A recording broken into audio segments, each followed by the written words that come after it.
The Gospel of Matthew records for us a discussion between Christ and his disciples regarding the wonder and majesty of the temple standing before them. Christ's warning to them was as shocking as it was profound.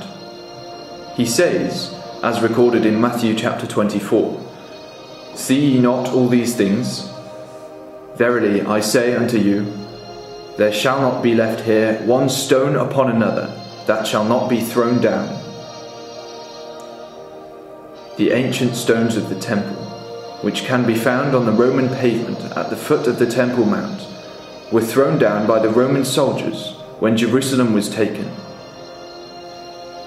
They stand today as a silent yet eloquent witness to the suffering and tragedy that knew no bounds at that time.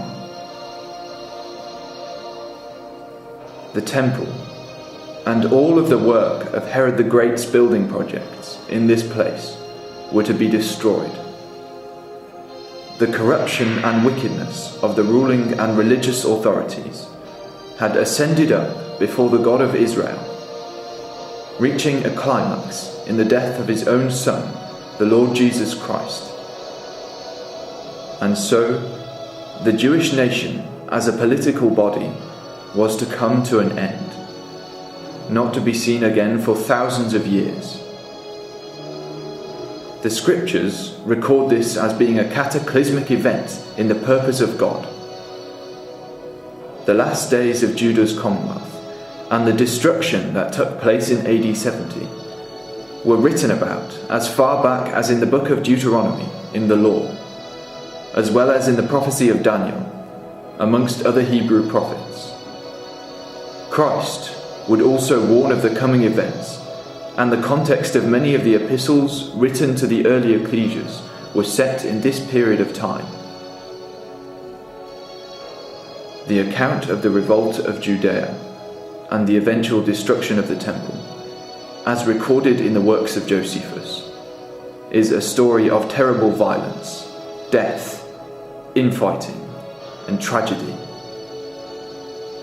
Josephus described the events leading up to and surrounding the revolt in his work called The Jewish War.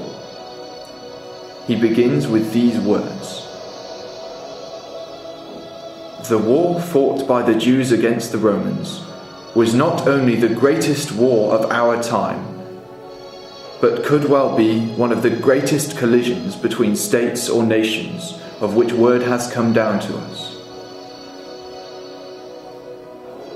In the words of Christ, it would be a time of trouble such as there had never been and would never be again.